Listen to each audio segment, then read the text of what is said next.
Осы локацияға Ерекең қатты қалады келді. Сантьяго Бернабеу деген стадион. Реал Мадрид деген әлемдегі ең фанаты көп, әлемдегі ең бай жетістікке жеткен, чемпиондар лигасын құдай неше рет 18 ба, сонша рет жеңген деген сияқты әлемдегі ең танымал клубтың өзінің стадионы. Жеке стадион ба? Жеке стадион өзінің. Сантьяго Бернабеу деген. Мынақта неше орын? Сыртының өзі жерде менің білуімде 2024-те реконструкция жасады. Одан кішірек болатын. Футболшы. 81 мың адам сияды ғой деймін қазір. Ішіне кіреміз ба қазір? Іште.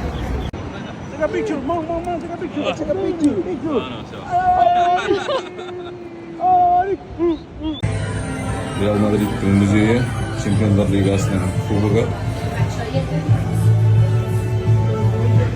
Білесіздер, Реал Мадрид Чемпиондар лигасын алудан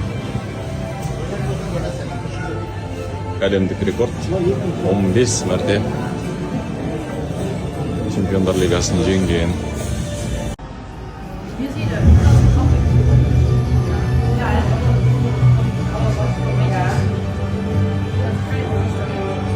Стадион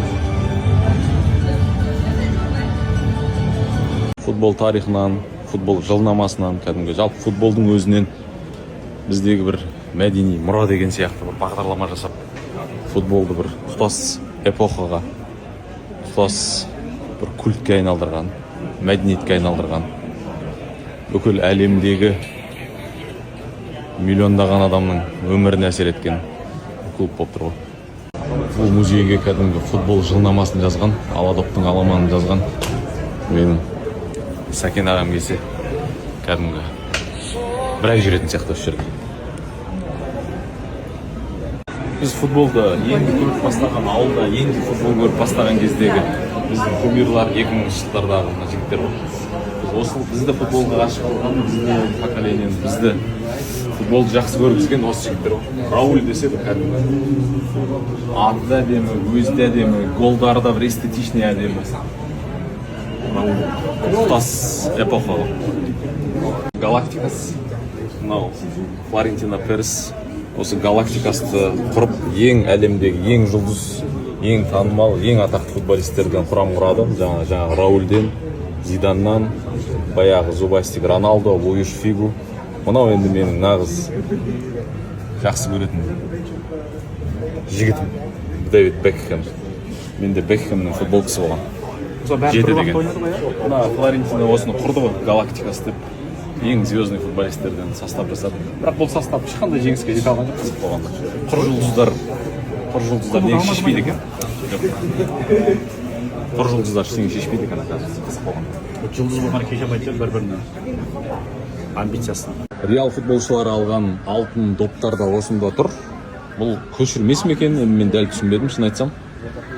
97 жылы Роналдо алған, 2000 жылы Фигу алған, тіпті 2001 жылы Оуэн алған.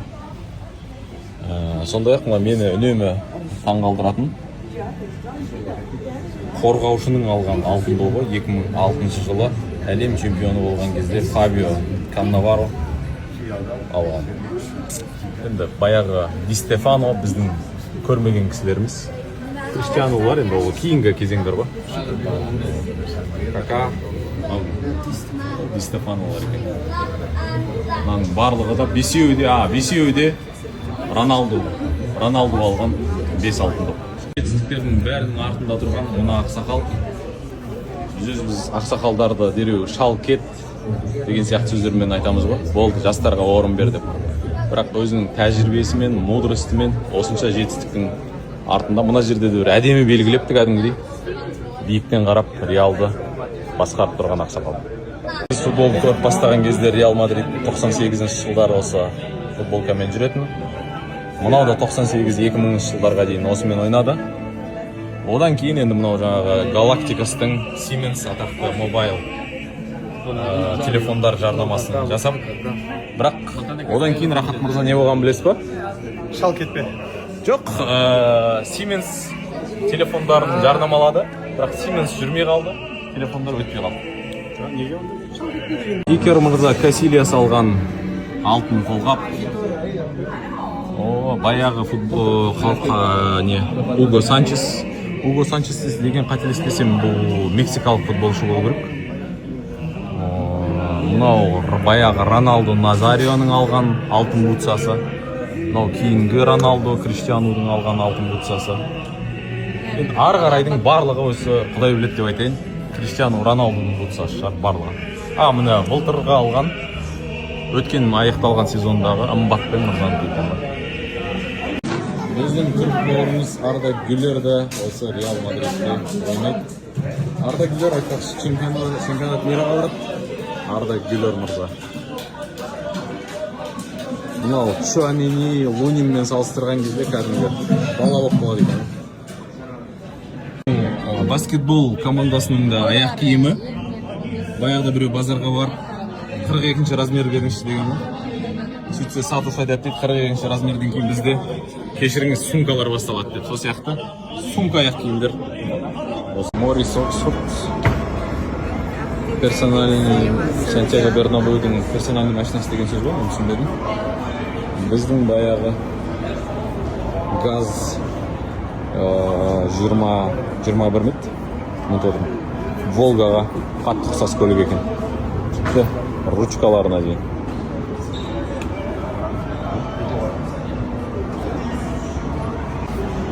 Бұл кісілер Волгадан көшірген ба, әлде Волга осы кісілерден көшірген ба? Морис Оксфорд дейді. Реалдың раздевалкасына да кіріп кеттік. Жігіттердің футболкалары. Аты жөндерімен жазылған.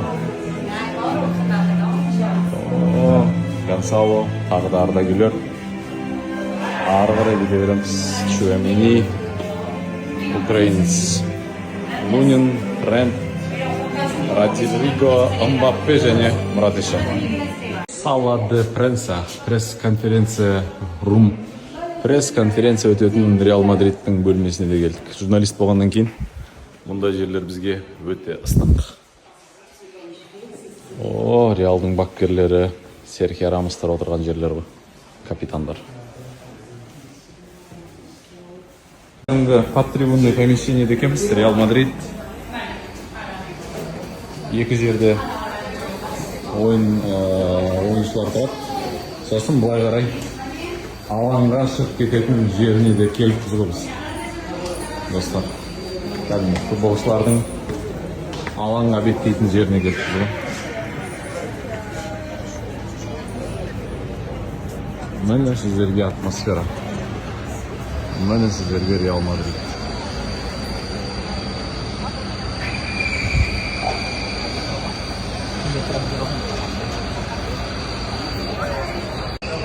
Реалдың ойыншылары отыратын жерлер. Небір Мауриньо, Анчелотти деген сияқты қазір кімет құдай-ау, Арбелолалар отыратын жер. Және мына жақта VIP ложа. Свет жанып тұрған жерлерде сіздер үзілісте тамағын ішіп, рахаттанып отырады. Алматы алақандағыдай көрінеді дегендей, Көктөбеден бүкіл стадионнан барлығы алақандағыдай көрінетіндей өте ыңғайлы жасалған. Футболшылар отыратын жерге отырып та көрейік, енді өзіміз футболшы бола алмасақ та. Мына жерде кәдімгі 90 минут отырудың өзі бір ыңғайлы сияқты. Рахаттан отырады екенсің. Орындық жайлы екен. Орындық өте жайлы. Сантьяго Бернабеу ол тек қана футбол жүгіріп жүрген 22 жігіт қана емес. Сантьяго Бернабеу ол бір клубтан әлемдік деңгейдегі бренд жасау, аладоқтан кәдімгідей кәсіп жасау, бүкіл әлемнің миллиондаған балаларын жанкүйер жасау, кәдімгі алып жұлым жасау, бір алып империя жасау деп айтсақ та жараса береді бұл жерде.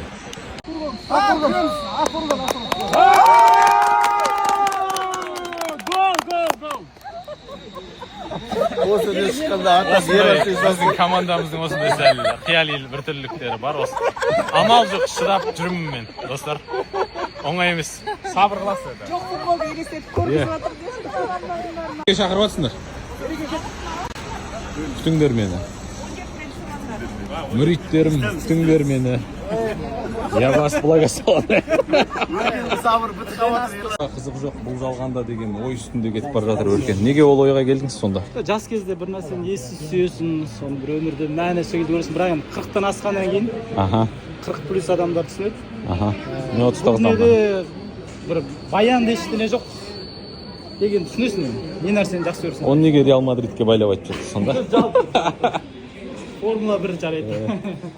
Бұл енді футбол Несіп Жүнісбай ағам айтпақшы, ақылдағыны аяққа түсіріп ойнайтын өнер ғой енді бұл.